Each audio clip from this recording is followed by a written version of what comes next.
지금 일어나는 일들이 성경에 다 기록되어 있습니다. 여러분, 오늘 저는 아주 중요한 이야기를 하려고 합니다. 요즘 뉴스를 보시면 어떤 생각이 드십니까? 전쟁이 끊이지 않습니다. 러시아와 우크라이나, 이스라엘과 하마스. 세계 곳곳에서 총성이 울려 퍼지고 있습니다. 지진이 계속됩니다. 터키, 모로코, 일본, 대만. 매년 수만 명이 지진으로 목숨을 잃고 있습니다. 기근과 전염병이 창궐합니다. 코로나19로 전 세계가 멈췄던 것이 불과 몇 년 전입니다. 이상기후가 심해지고 있습니다. 홍수, 가뭄, 폭염, 한파. 기상이변이 일상이 되었습니다. 그런데 여러분, 이 모든 일들이 성경에 이미 기록되어 있다는 사실을 아십니까? 2000년 전 예수님께서 제자들에게 말씀하셨습니다. 마태복음 24장 6-8절입니다. 난리와 난리 소문을 듣겠으나 너희는 삼가 두려워하지 말라. 이런 일이 있어야 하되 아직 끝은 아니니라. 민족이 민족을, 나라가 나라를 대적하여 일어나겠고 처처의 기근과 지진이 있으리니 이 모든 것은 재난의 시작이니라. 여러분, 예수님이 직접 말씀하셨습니다. 이런 일들이 일어날 것이라고. 그리고 지금 그 말씀이 우리 눈앞에서 성취되고 있습니다. 오늘 저는 예수님이 재림하시기 전에 반드시 일어날 일들을 말씀드리겠습니다. 성경은 종말의 징조를 아주 구체적으로 예언하고 있습니다. 그리고 그 예언들이 지금 하나씩 이루어지고 있습니다. 두려워하라는 것이 아닙니다. 깨어있으라는 것입니다. 준비하라는 것입니다. 자, 지금부터 집중해서 들어주시기 바랍니다. 종말의 징조 마이너스 예수님의 직접 예언. 제자들의 질문. 제자들이 예수님께 물었습니다. 주의 임하심과 세상 끝에는 무슨 징조가 있사오리? 예수님의 대답을 들어보십시오. 먼저 마태복음 24장의 배경부터 살펴보겠습니다. 예수님께서 예루살렘 성전에서 나오실 때였습니다. 제자들이 성전 건물들을 가리키며 말했습니다. 선생님이여, 이 돌들이 어떠하며 이 건물들이 어떠하니? 당시 예루살렘 성전은 세계 7대 불가 사이에 버금가는 건축물이었습니다. 헤롯 대왕이 46년에 걸쳐 지은 거대한 성전이었습니다. 제자들은 이 위대한 건물을 자랑스럽게 여겼습니다. 그런데 예수님이 충격적인 말씀을 하셨습니다. 마가복음 13장 2절입니다. 예수께서 이르시되 내가 이 큰 건물들을 보느냐? 돌 하나도 돌 위에 남지 않고 다 무너뜨려지리라 하시니라. 이 웅장한 성전이 완전히 무너질 것이라는 예언이었습니다. 실제로 주 70년 로마 장군 티투스가 예루살렘을 함락시켰습니다. 성전은 불에 타고 금이 녹아 돌 사이로 흘러내렸습니다. 로마 군인들은 금을 빼내기 위해 돌을 하나씩 뒤집었습니다. 예수님 말씀대로 돌 하나도 돌 위에 남지 않았습니다. 제자들은 감람산에서 예수님께 따로 여쭈었습니다. 마태복음 24장 3절입니다. 우리에게 이르소서 어느 때에 이런 일이 있겠사오며 또 주 임하심과 세상 끝에는 무슨 징조가 있사오리까? 제자들은 세 가지를 물었습니다. 첫째, 성전이 언제 무너지느냐? 둘째, 주님이 다시 오실 때 무슨 징조가 있느냐? 셋째, 세상 끝에는 무슨 일이 일어나느냐? 예수님은 이 질문에 아주 자세히 대답하셨습니다. 이것이 바로 마태복음 24장 감람산 강화입니다. 첫 번째 징조 마이너스 미혹하는 자들. 예수님이 가장 먼저 경고하신 것이 무엇인지 아십니까? 전쟁도 아니고 지진도 아닙니다. 예수님이 가장 먼저 말씀하신 징조가 있습니다. 마태복음 24장 4-5절입니다. 예수께서 대답하여 이르시되 너희가 사람의 미혹을 받지 않도록 주의하라. 많은 사람이 내 이름으로 와서 이르되 나는 그리스도라 하여 많은 사람을 미혹하리라. 여러분, 예수님이 가장 먼저 경고하신 것은 미혹입니다. 전쟁보다, 지진보다, 기근보다 먼저 말씀하신 것이 미혹입니다. 왜 그렇습니까? 미혹이 가장 위험하기 때문입니다. 전쟁이나 지진은 눈에 보입니다. 피할 수 있습니다. 그러나 미혹은 눈에 보이지 않습니다. 자신이 속고 있는지조차 모릅니다. 예수님은 많은 사람이 내 이름으로 올 것이라고 하셨습니다. 이것이 무슨 뜻입니까? 예수님의 이름을 팔면서 오는 자들입니다. 나는 그리스도다, 나는 메시아다, 나는 재림 예수다라고 주장하는 자들입니다. 역사적으로 수많은 거짓 메시아들이 있었습니다. 이 세기의 바르 코크바는 자신이 메시아라고 주장하며 유대인 반란을 일으켰습니다. 50만 명이 죽었습니다. 근대에도 마찬가지입니다. 데이비드 코레시는 자신이 최종 선지자라며 종말론을 설파했습니다. 결국 집단 자살로 끝났습니다. 우리나라에도 자칭 재림 예수가 수십 명 있습니다. 이름을 말하지 않겠습니다. 여러분도 알고 계실 것입니다. 마태복음 24장 11절을 보십시오. 거짓 선지자가 많이 일어나 많은 사람을 미혹하겠으며 24절 또 보십시오. 거짓 그리스도들과 거짓 선지자들이 일어나 큰 표적과 기사를 보여 할 수만 있으면 택하신 자들도 미혹하리라. 여러분, 택하신 자들도 미혹할 정도라고 하셨습니다. 얼마나 교묘하겠습니까? 성경을 인용합니다. 기적을 행합니다. 사랑을 말합니다. 그래서 속습니다. 오늘날 얼마나 많은 이단들이 있습니까? 얼마나 많은 거짓 교리들이 판을 치고 있습니까? 여러분, 미혹의 시대입니다. 정신 차려야 합니다. 두 번째 징조 마이너스 전쟁과 난리. 예수님은 민족이 민족을, 나라가 나라를 대적하여 일어나겠다고 하셨습니다. 지금 세계를 보십시오. 마태복음 24장 6-7절입니다. 난리와 난리 소문을 듣겠으나 너희는 삼가 두려워하지 말라. 이런 일이 있어야 하되 아직 끝은 아니니라. 민족이 민족을, 나라가 나라를 대적하여 일어나겠고. 예수님은 전쟁이 계속될 것이라고 예언하셨습니다. 20세기만 해도 얼마나 많은 전쟁이 있었습니까? 제1차 세계대전 1700만 명이 죽었습니다. 제2차 세계대전 7천만 명 이상이 죽었습니다. 한국전쟁, 베트남전쟁, 걸프전쟁, 이라크전쟁. 21세기에도 전쟁은 계속됩니다. 시리아 내전으로 50만 명이 죽었습니다. 예멘 내전으로 수십만 명이 굶어 죽고 있습니다. 러시아 우크라이나 전쟁은 지금도 진행 중입니다. 이스라엘 하마스 분쟁으로 수만 명이 희생되었습니다. 스톡홀름 국제평화연구소에 따르면 현재 전 세계에서 진행 중인 무력 분쟁은 50개가 넘습니다. 여러분, 예수님 말씀대로 민족이 민족을, 나라가 나라를 대적하여 일어나고 있습니다. 그런데 예수님은 두려워하지 말라고 하셨습니다. 왜요? 이런 일이 있어야 하되 아직 끝은 아니니라. 전쟁은 끝의 징조이지만 전쟁 자체가 끝은 아닙니다. 더 큰 일들이 일어날 것입니다. 예수님은 이것을 재난의 시작이라고 표현하셨습니다. 마태복음 24장 8절입니다. 이 모든 것은 재난의 시작이니라. 원어로 오디네스 아르케입니다. 해산의 고통의 시작이라는 뜻입니다. 여러분, 아이를 낳아보신 분들은 아실 것입니다. 진통이 시작되면 점점 강해집니다. 간격도 짧아집니다. 그리고 마지막에 출산이 일어납니다. 종말의 징조도 마찬가지입니다. 처음에는 간격이 길고 강도가 약합니다. 그러나 점점 빈도가 높아지고 강도가 세집니다. 그리고 마지막에 주님이 오십니다. 지금 우리는 진통의 시대에 살고 있습니다. 세 번째 징조 지진과 기근. 처처에 기근과 지진이 있으리라. 이 말씀이 얼마나 정확하게 성취되고 있는지 보여드리겠습니다. 마태복음 24장 7절 후반부입니다. 처처에 기근과 지진이 있으리니. 누가복음 21장 11절은 더 자세히 기록합니다. 곳곳에 큰 지진과 기근과 전염병이 있겠고 또 무서운 일과 하늘로부터 큰 징조들이 있으리라. 여러분, 지진 통계를 아십니까?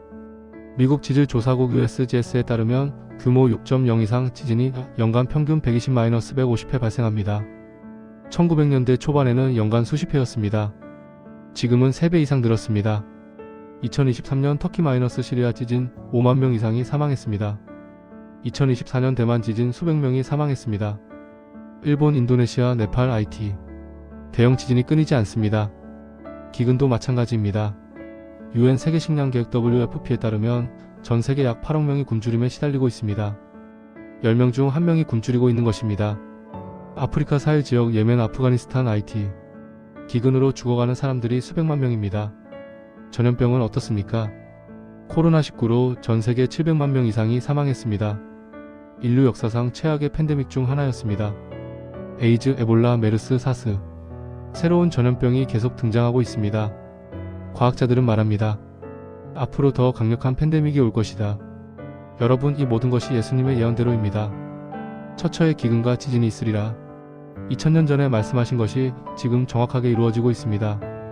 핍박과 배교의 시대. 그리스도인에 대한 핍박. 예수님은 너희가 모든 민족에게 미움을 받을 것이라고 하셨습니다. 오늘날 그리스도인들이 가장 많이 핍박받는 곳이 어딘지 아십니까? 마태복음 24장 9절입니다. 그때 사람들이 너희를 환난에 넘겨주겠으며 너희를 죽이겠고 너희가 내 이름 때문에 모든 민족에게 미움을 받으리라. 예수님은 그리스도인들이 핍박받을 것이라고 예언하셨습니다. 오픈도어스 오픈 도즈라는 선교단체가 매년 발표하는 통계가 있습니다. 기독교 박해지수입니다. 2024년 기준 전 세계에서 3억 6천만 명 이상의 그리스도인들이 심각한 핍박을 받고 있습니다. 북한이 23년 연속 최악의 박해국 1위입니다. 북한에서 성경을 소유하면 정치범 수용소에 끌려갑니다. 가족 전체가 처형당하기도 합니다.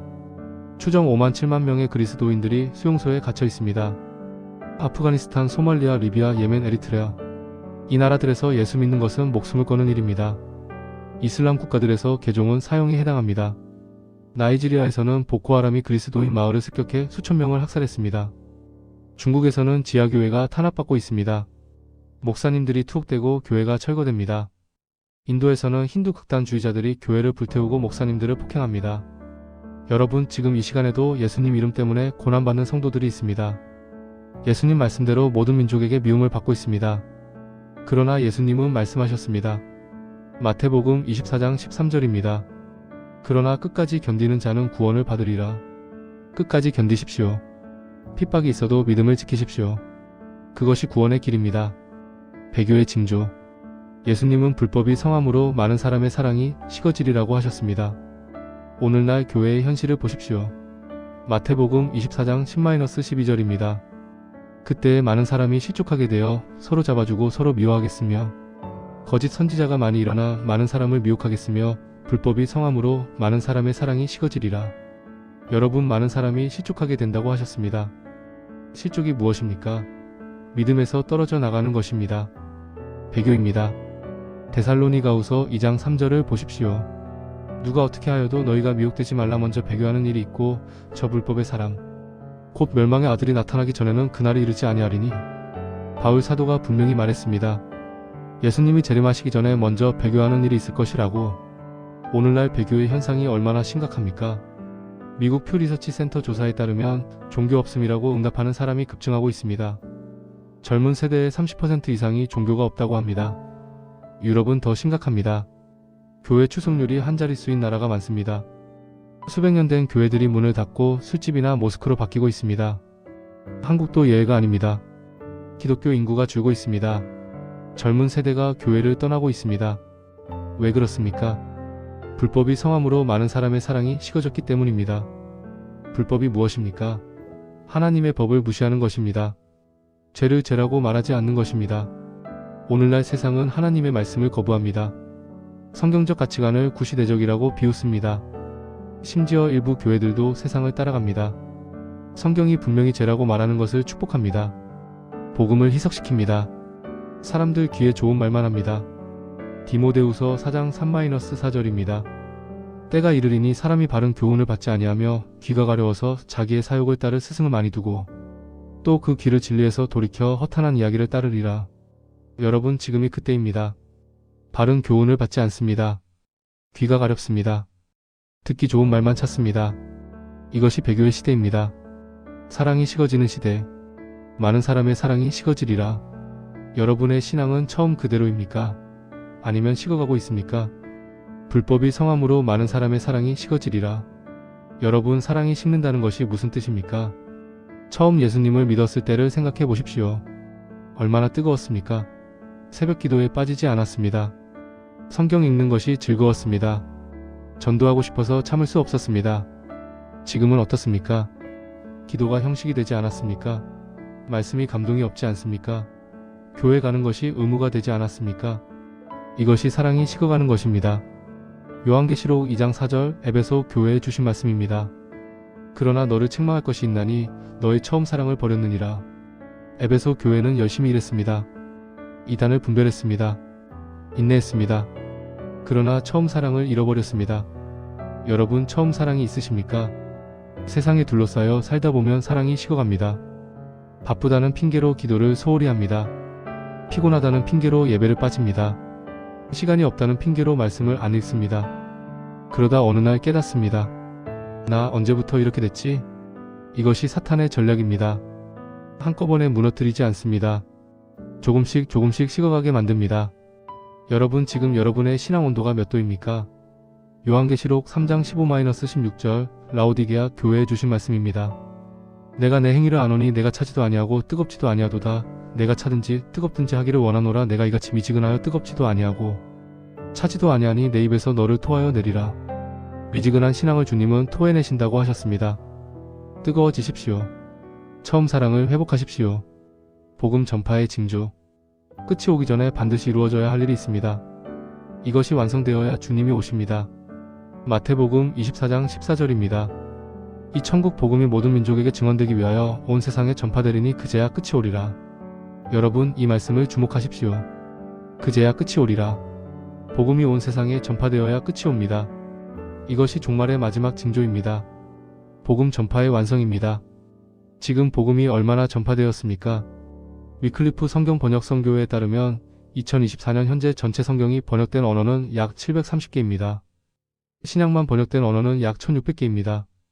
전 세계 약 7000개 언어 중 절반 이상이 성경의 일부라도 번역되어 있습니다. 인터넷과 스마트폰의 보급으로 복음이 빠르게 퍼지고 있습니다. 유튜브, 소셜미디어를 통해 수억 명이 복음을 듣고 있습니다. 아직 복음이 전해지지 않은 미전도 종족이 있습니다. 조슈아 프로젝트에 따르면 아직 복음을 듣지 못한 종족이 약 7000개입니다. 그러나 선교 단체들이 계속해서 이 종족들에게 복음을 전하고 있습니다. 여러분, 복음 전파가 완성되어 가고 있습니다. 주님이 오실 날이 가까워지고 있습니다. 우리도 이 사명에 동참해야 합니다. 복음을 전해야 합니다. 로마서 10장 14절입니다. 그런즉 그들이 믿지 아니하는 이를 어찌 부르리요? 듣지도 못한 이를 어찌 믿으리요? 전파하는 자가 없이 어찌 들으리요? 전파하는 자가 있어야 듣습니다. 들어야 믿습니다. 믿어야 구원받습니다. 여러분, 복음을 전하십시오. 가족에게, 이웃에게, 직장 동료에게, 아직 예수님을 모르는 사람들에게 복음을 전하십시오. 그것이 주님의 오심을 앞당기는 일입니다.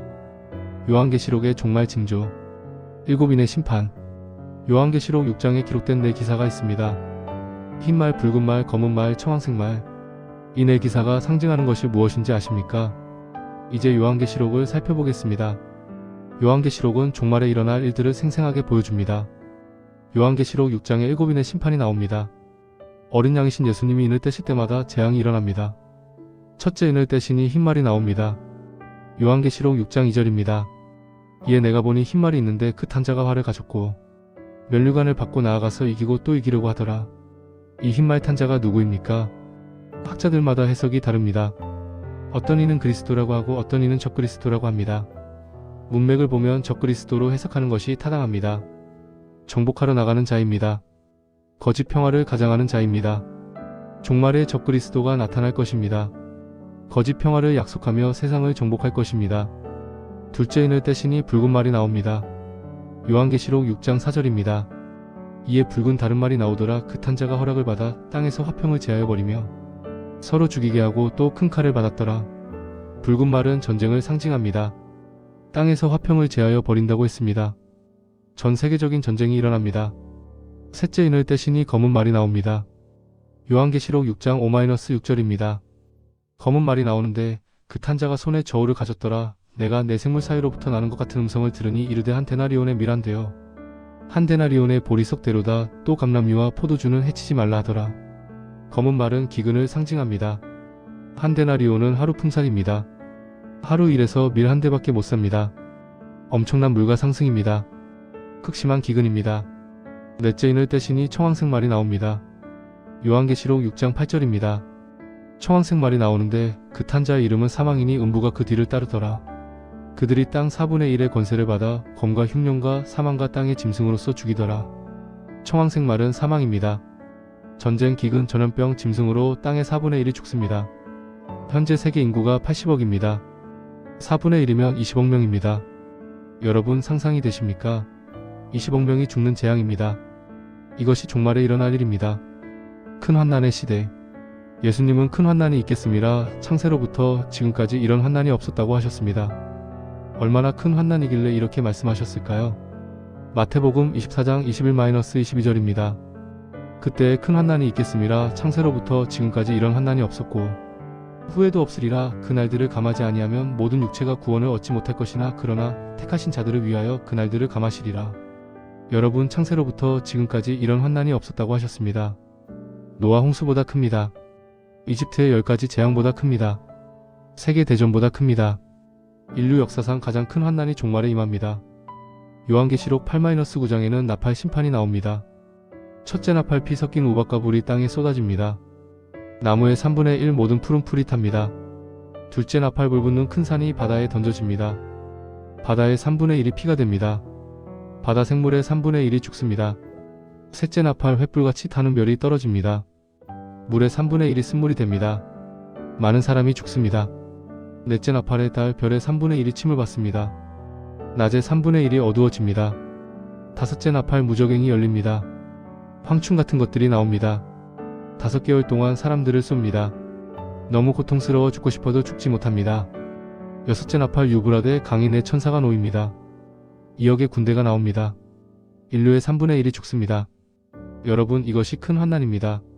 상상할 수 없는 재앙이 임합니다. 그러나 예수님은 말씀하셨습니다. 택하신 자들을 위하여 그 날들을 감하시리라. 하나님은 자기 백성을 보호하십니다. 환난 중에도 지키십니다. 시편 91편 7절입니다. 1000명이 내 왼쪽에서 10,000명이 내 오른쪽에서 엎드러지나 이 재앙이 내게 가까이 하지 못하리로다. 하나님의 백성은 환난 중에도 보호받습니다. 두려워하지 마십시오. 하나님을 신뢰하십시오. 적그리스도의 등장. 666이라는 숫자를 아십니까? 이 숫자의 정체가 무엇인지 성경에서 직접 확인해 보겠습니다. 요한계시록 13장에는 두 짐승이 나옵니다. 첫 번째 짐승은 바다에서 올라옵니다. 적그리스도입니다. 요한계시록 13장 1절입니다. 내가 보니 바다에서 한 짐승이 나오는데 뿔이 10이요 머리가 7이라 그 뿔에는 10면류관이 있고 그 머리들에는 신성 모독하는 이름들이 있더라.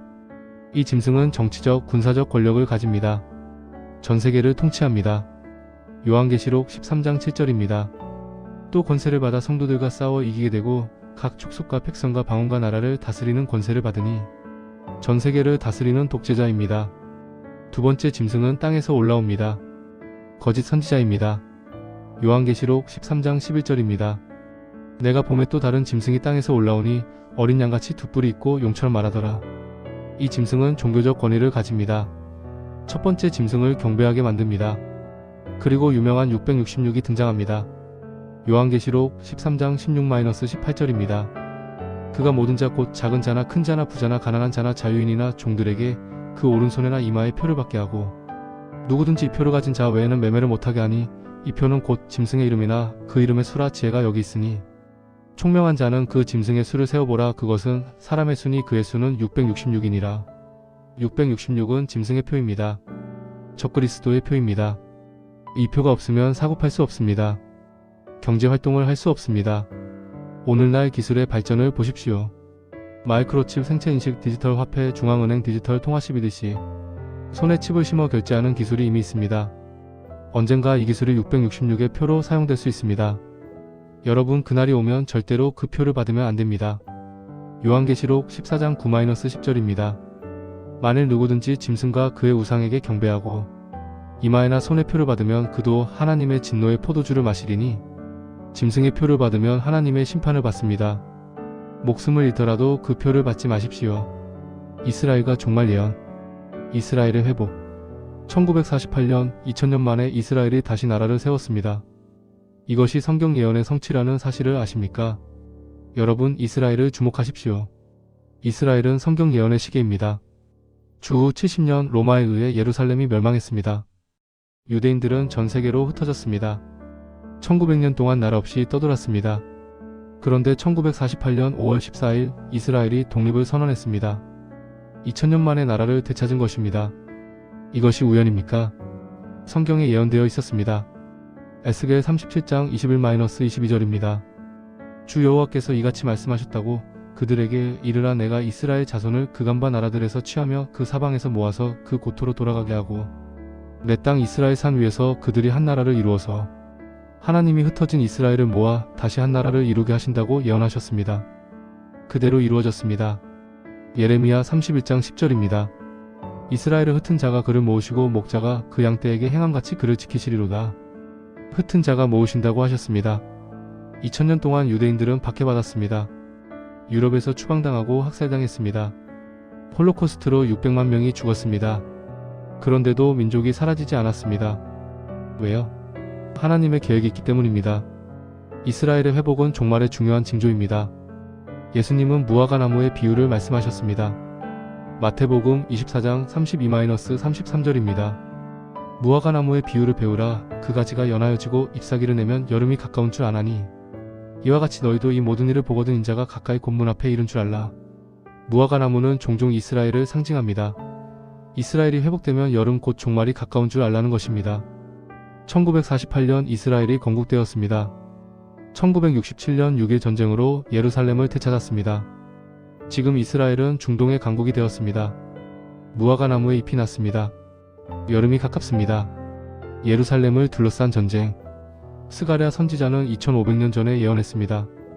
예루살렘이 모든 민족에게 취하게 하는 잔이 될 것이다. 지금 예루살렘을 보십시오. 스가랴 12장 2-3절입니다. 보라 내가 예루살렘을 모든 민족에게 취하게 하는 잔으로 삼을 것이라. 예루살렘이 에워싸일 때 유다까지 미치리라. 그날에 내가 예루살렘을 모든 민족에게 무거운 돌이 되게 하리니 그것을 드는 모든 자는 상할 것이라. 천하만국이 그를 치려고 모이리라. 예루살렘이 모든 민족에게 취하게 하는 잔이 될 것이라고 했습니다. 무거운 돌이 되어 드는 자마다 상할 것이라고 했습니다. 지금 예루살렘을 보십시오. 유대인, 무슬림, 기독교인 모두 예루살렘을 성지로 여깁니다. 이스라엘은 예루살렘을 수도라고 주장합니다. 팔레스타인은 동예루살렘을 자기 수도라고 주장합니다. 이슬람 국가들은 아라크사 모스크를 지키려 합니다. 예루살렘 때문에 전쟁이 끊이지 않습니다. 2023년 10월 하마스의 공격으로 이스라엘 전쟁이 시작되었습니다. 이 분쟁의 중심에 예루살렘이 있습니다. 에스겔 38-39장에는 곡과 마곡의 전쟁이 예언되어 있습니다. 북방의 여러 나라가 이스라엘을 침략합니다. 에스겔 38장 15-16절입니다. 네가 북중 먼 곳에서 오고 많은 백성 곧 다 말을 탄 큰 떼와 많은 군대와 함께 오고 구름같이 땅을 덮으며 내 백성 이스라엘을 치러 오리라. 많은 학자들은 곡을 러시아로 해석합니다. 러시아와 이란, 터키 등이 연합하여 이스라엘을 공격할 것이라고 봅니다. 지금 중동 정세를 보십시오. 러시아는 이란과 동맹입니다. 이란은 이스라엘의 적입니다. 터키도 이스라엘과 갈등이 있습니다. 성경 예언대로 상황이 전개되고 있습니다. 그러나 하나님은 이스라엘을 지키십니다. 에스겔 39장 4-5절입니다. 너와 내 모든 떼와 너와 함께 한 백성이 이스라엘 산에 엎드러지리니 내가 너를 각종 움키는 새와 들짐승에게 넘겨먹게 하리라. 내가 빈들에 엎드러지리니 내가 말하였음이라. 침략자들이 이스라엘 산에서 멸망합니다. 하나님이 이스라엘을 위해 싸우십니다. 여러분, 이스라엘을 위해 기도하십시오. 시편 122편 6절입니다. 예루살렘을 위하여 평안을 빌라 예루살렘을 사랑하는 자는 형통하리로다. 우리는 어떻게 준비해야 하는가? 깨어있으라. 예수님은 깨어있으라고 여러 번 말씀하셨습니다. 깨어있다는 것이 무슨 뜻인지 정확히 알고 계십니까? 마태복음 24장 42-44절입니다. 그러므로 깨어있으라. 어느 날에 너희 주가 임할는지 너희가 알지 못함이니라. 너희도 아는 바니 만일 집주인이 도둑이 어느 시각에 올 줄을 알았더라면 깨어있어 그 집을 뚫지 못하게 하였으리라. 이러므로 너희도 준비하고 있으라. 생각하지 않은 때에 인자가 오리라. 예수님은 깨어있으라고 말씀하셨습니다. 마태복음 24장에서 3번, 25장에서 2번, 총 5번이나 강조하셨습니다. 깨어있다는 것이 무엇입니까? 첫째, 영적으로 깨어있으라는 것입니다. 잠들지 말라는 것입니다. 세상에 취해 있지 말라는 것입니다. 데살로니가전서 5장 6절입니다. 그러므로 우리는 다른 이들과 같이 자지 말고 오직 깨어 정신을 차릴지라. 둘째, 기도하며 깨어있으라는 것입니다. 누가복음 21장 36절입니다. 이러므로 너희는 장차 올 이 모든 일을 능히 피하고 인자 앞에 서도록 항상 기도하며 깨어있으라. 기도하지 않으면 잠듭니다. 기도해야 깨어있습니다. 셋째, 경계하며 깨어있으라는 것입니다. 베드로전서 5장 8절입니다. 근신하라. 깨어라. 너희 대적 마귀가 우는 사자같이 두루다니며 삼킬 자를 찾나니 마귀가 노리고 있습니다. 방심하면 삼킵니다. 여러분, 지금 깨어 계십니까? 세상 걱정에 취해 있지는 않습니까? 물질의 마음을 빼앗기지는 않았습니까? 기도를 게을리하지는 않습니까? 깨어 있으십시오. 예수님이 언제 오실지 모릅니다. 오늘 오셔도 내일 오셔도 10년 후에 오셔도 우리는 준비되어 있어야 합니다. 충성된 종이 되라. 예수님이 오셨을 때 잘하였도다. 착하고 충성된 종아라는 말씀을 들을 수 있을까요? 아니면 악하고 게으른 종아라는 말씀을 들을까요? 마태복음 24장 45-47절입니다. 충성되고 지혜 있는 종이 되어 주인에게 그 집 사람들을 맡아 때를 따라 양식을 나눠줄 자가 누구냐? 주인이 올 때 그 종이 이렇게 하는 것을 보면 그 종이 복이 있으리로다. 내가 진실로 너희에게 이르노니 주인이 그 모든 소유를 그에게 맡기리라. 예수님은 충성된 종의 비유를 말씀하셨습니다. 주인이 여행을 떠나면서 종에게 집안일을 맡겼습니다. 충성된 종은 주인이 없는 동안에도 열심히 일합니다. 다른 종들에게 때를 따라 양식을 나눠줍니다. 주인이 돌아왔을 때 이렇게 하는 것을 보면 복이 있습니다. 그러나 악한 종은 어떻습니까? 마태복음 24장 48-51절입니다. 만일 그 악한 종이 마음에 생각하기를 주인이 더디 오리라 하여 동료들을 때리며 술친구들과 더불어 먹고 마시게 되면 생각하지 않은 날 알지 못하는 시각에 그 종의 주인이 이르러 어미 때리고 외식하는 자가 받는 벌에 처하리니 거기서 슬피 울며 이를 갈리라. 악한 종은 주인이 늦게 온다고 생각합니다. 그래서 동료를 때리고 술 마시고 방탕하게 삽니다. 그런데 갑자기 주인이 옵니다. 그 종은 심판을 받습니다. 여러분, 우리는 어떤 종입니까? 예수님이 더디 오신다고 생각하지는 않습니까? 아직 시간 있어, 나중에 회개하면 되라고 생각하지는 않습니까? 그렇게 생각하다가 갑자기 주님이 오시면 어떻게 하시겠습니까? 충성된 종이 되십시오. 주어진 사명을 감당하십시오. 가정에서 충성하십시오. 직장에서 충성하십시오. 교회에서 충성하십시오. 작은 일에 충성하는 자가 큰 일도 맡습니다. 마태복음 25장 21절입니다. 그 주인이 이르되 잘하였도다 착하고 충성된 종아, 내가 적은 일에 충성하였음에 내가 많은 것을 내게 맡기리니 내 주인의 즐거움에 참여할지어다. 잘하였도다 착하고 충성된 종아. 이 말씀을 들으시겠습니까? 복음을 전하라. 주님이 오시기 전에 우리가 해야 할 가장 중요한 일이 있습니다. 이것을 하지 않으면 주님 앞에 설 면목이 없습니다. 마태복음 28장 19-20절 대위임령입니다. 그러므로 너희는 가서 모든 민족을 제자로 삼아 아버지와 아들과 성령의 이름으로 세례를 베풀고 내가 너희에게 분부한 모든 것을 가르쳐 지키게 하라 볼지어다. 내가 세상 끝날까지 너희와 항상 함께 있으리라. 예수님의 마지막 명령입니다. 복음을 전하라. 종말이 가까울수록 복음 전도가 중요합니다. 왜요? 예수님이 오시면 기회가 끝나기 때문입니다. 지금은 은혜의 때입니다. 지금은 구원의 날입니다. 고린도후서 6장 2절입니다. 보라 지금은 은혜 받을 만한 때요 보라 지금은 구원의 날이로다. 예수님이 오시면 심판입니다. 더 이상 회개의 기회가 없습니다. 여러분의 가족 중에 아직 예수님을 모르는 분이 계십니까? 친구 중에, 이웃 중에, 직장 동료 중에 아직 구원받지 못한 분이 계십니까? 그들에게 복음을 전하십시오. 한 영혼이 천하보다 귀합니다. 로마서 10장 17절입니다. 그러므로 믿음은 들음에서 나며 들음은 그리스도의 말씀으로 말미암았느니라. 복음을 들어야 믿습니다. 전해야 듣습니다. 여러분이 전하지 않으면 누가 전하겠습니까? 담대히 복음을 전하십시오. 때가 급합니다. 주님이 오십니다. 예수님은 분명히 말씀하셨습니다. 내가 반드시 속히 오리라. 마지막으로 한 말씀 드리겠습니다. 여러분, 오늘 긴 시간 함께 해주셔서 감사합니다. 우리는 예수님이 재림하시기 전에 일어날 일들을 살펴보았습니다. 미혹하는 자들, 전쟁과 난리, 지진과 기근, 핍박과 배교, 복음 전파, 이스라엘의 회복. 이 모든 것이 지금 일어나고 있습니다. 그렇다면 예수님의 재림이 가깝습니다. 요한계시록 22장 20절 성경의 마지막 약속입니다. 이것들을 증언하신 이가 이르시되 내가 진실로 속히 오리라 하시거늘 아멘. 주 예수여 오시옵소서. 예수님은 반드시 오십니다. 속히 오십니다. 여러분 준비되셨습니까? 오늘 만약 예수님이 오신다면 여러분은 기쁨으로 맞이하시겠습니까? 아니면 두려움으로 피하시겠습니까? 디도서 2장 13절입니다. 복스러운 소망과 우리의 크신 하나님 구주 예수 그리스도의 영광이 나타나심을 기다리게 하셨으니 예수님의 재림은 복스러운 소망입니다. 두려워할 일이 아닙니다. 기다릴 일입니다. 믿는 자에게 재림은 심판이 아니라 구원의 완성입니다. 요한일서 3장 2-3절입니다. 사랑하는 자들아, 우리가 지금은 하나님의 자녀라. 장래에 어떻게 될지는 아직 나타나지 아니하였으나 그가 나타나시면 우리가 그와 같을 줄을 아는 것은 그의 참모습 그대로 볼 것이기 때문이니 주를 향하여 이 소망을 가진 자마다 그의 깨끗하심과 같이 자기를 깨끗하게 하느니라. 예수님을 기다리는 자는 자신을 깨끗하게 합니다. 성결한 삶을 삽니다. 죄를 멀리합니다. 주님 앞에 떳떳하게 서기를 원합니다. 여러분, 오늘 결단하십시오. 깨어 있겠습니다. 충성하겠습니다. 복음을 전하겠습니다. 주님 오실 그날까지 믿음을 지키겠습니다. 마지막으로 함께 기도하겠습니다. 하나님 아버지, 감사합니다. 말씀을 통해 종말의 징조들을 알게 하셨습니다. 주님이 속히 오신다는 것을 믿습니다. 깨어있게 하여 주시옵소서. 충성된 종으로 살게 하여 주시옵소서. 복음을 전하는 자가 되게 하여 주시옵소서. 주님 오시는 그날 잘하였도다 충성된 종아라는 말씀을 듣게 하여 주시옵소서. 예수님의 이름으로 기도합니다. 아멘. 구독과 좋아요 꼭 눌러주세요. 감사합니다.